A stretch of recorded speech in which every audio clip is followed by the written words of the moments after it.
Hello everyone. It's so wonderful to share God's word with you today, but also His love with you today. And as we go, we get words from the Lord. And the word the Lord gave me for today, I sense Him saying, was from this Paul's second letter to Timothy. And he's writing to Timothy as his disciple. And he says to Timothy in 2 Timothy 1 verse 6, "For this reason, Timothy," he said, "I remind you to fan into flame the gift of God, which is in you through the laying on of my hands." And he says, "For the Spirit God gave us does not make us timid, but gives us power, love, and self-discipline." What a wonderful scripture. And in another interpretation says, "Stir up the gift that is in you." I remember sharing this with an old friend of mine. He's in his mid-70s a few years back. He was in his mid-70s. And I asked him, we were talking about gifts, and I asked him if he'd ever used his gift. And he said, "What do you mean?" And I said, "The gift God gave you." He said, "I've been in church for 60 years and I never knew I had a gift. Nobody ever told me or shared with me, or I never knew I had a gift." So I want to ask you today, do you have a gift? And what is the gift that you have? If you have the gift, what is that gift? And have you ever used that gift? And I want to use possibly the most definitive chapter on the gifts of the Holy Spirit is 1 Corinthians chapter 12, a wonderful chapter where Paul begins in chapter 12, 1 Corinthians 12, by saying this, "My brothers, I don't want you to be ignorant or unprepared or uninformed about the gifts God gives us." And verse 4, he says, "There are different kinds of gifts, but the same Spirit distributes them." So there are different gifts, but the Holy Spirit distributes them. Now listen to this. He says in verse 7, "Now to each one is given the manifestation of the Holy Spirit for the common good." To each one. Now, so remember, nobody is left out in the giving of these gifts. So each one of you who believe in Christ, in Jesus, have been given a gift, the manifestation of the Holy Spirit. But he says, for the common good, for the use of the church, of the body. Now he goes on to say, these gifts, to one there is given the gift of prophecy, the gift of faith, the gift of healing, the gift of miracles, the gift of discernment, the gift of wisdom and knowledge, the gift of tongues and interpretation. There are many, many gifts given. And he says there, but they're given, all these are the work of one and the same Spirit, and He distributes them exactly just as He determines. That's a very important fact. The Holy Spirit gives a gift or gifts to a person as He chooses, and He chooses just as He determines. Remember that fact. Now he goes on in verse 12 and he says, "Just as the body, though it is one, has many parts, but all its parts form one body, so it is," he says, "with Jesus Christ." It's the same. Christ's body, the church, though it's many parts, it's one, and though it's one, it's many parts. Bear that in mind. Now he goes on in verse 15 and he says, "Now if the foot were to say, 'Because I'm not a hand, I do not belong to the body,' would it cease to belong to the body?" And he said, "If for some reason the ear should say, 'I'm not an eye,' would it cease to belong to the body because it's not an eye?" He said, "If the whole body was made up of eyes or just ears or just hands, where would the body be? What sort of body would it be?" But he goes on and says, "But in fact, God has placed the parts in the body, every one of them, just as He wanted them to be." So God has arranged the different parts just as He wanted.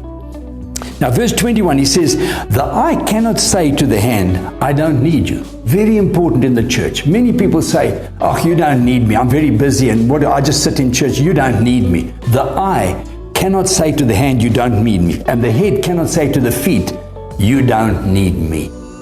So it's a very important thing. Paul is speaking about these gifts that God has given, Jesus has given to His body, and those gifts are for the common good, for everyone to use together.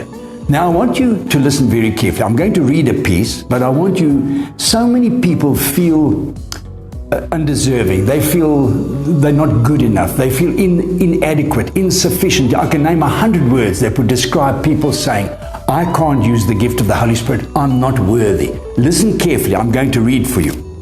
He says, "On the contrary, those parts of the body that seem to be weaker are indispensable." Jy kan nie sonder hulle doen nie.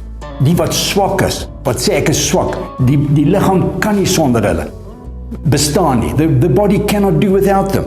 And it says, "And the parts that we think are less honorable we treat them with special honor, So a part of our body that we say, it's just a dirty old spleen, or it's veilgoed, or it's the maag met the stomach with all the food. He says we treat it with special honor. And the parts that are unpresentable, that are not pretty, that are mooi nie, he says are treated with special modesty. While our presentable parts, 'n mooi gesig en blou oogies, they need no special treatment. But God has put the body together, he says, giving greater honor to the parts that lacked it.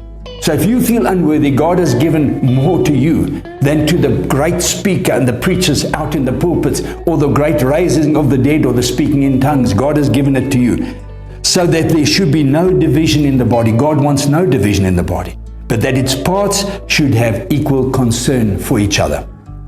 If one part suffers, he said, every part suffers. And if one part is honored, every part rejoices with it. What a wonderful picture of the body. But it starts with saying to each one of you, if you believe in Jesus, you have been given the manifestation of the Holy Spirit, a gift to use for God. And the question is, have you used it?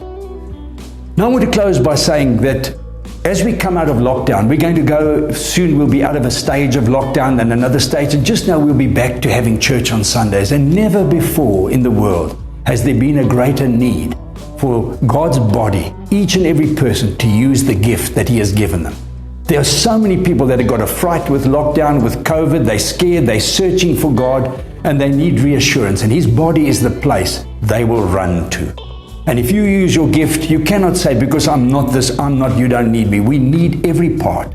Every part is indispensable in the body of Christ. So may God bless you. May you find that gift. If you don't know what it is, come and ask us. Pray about it and begin to use the gift that God has given you for the common good. Amen. Let us pray. Father, we thank you today in Jesus' name for the wonderful privilege of belonging to this special body, your body, the body of your Son, Jesus Christ, which is the church. Thank you that every little part, every nail, every thumb, every finger, toenail, every little part inside of me, of the body, makes up that body. And every part, every person in Fontana, every person in the greater church, your church upon the earth, makes up your body, one body, Lord Jesus Christ, the church. And I thank you that we are privileged to be part of it. And I pray that you would give us great wisdom in Fontana, great skill in helping people to find through a loving journey that gift that God has given, or many gifts that He's given to them, precious gifts. Help them forget that fear of inadequacy. I'm not good enough to use the gift. God wants to use that gift in you. He said, in fact, I give you more honor. May people begin to perceive and understand this incredible revelation that God loves you and He wants to use your gift inside of His body to make it powerful, to make it operate as one. And remember that if one suffer, we all suffer, and one is honored, we are all honored. So Lord, bless your body, Fontana, bless your body on this earth. And bless each and every one, every family, every person watching by Facebook or YouTube out there. May we come to that full revelation and understanding of the gift we have, and that we need to use it to your glory. As Paul said, stir up the gift that is in you. God did not give you a spirit of fear, but of love and power and a sound mind. God bless you all. Amen. Over and out.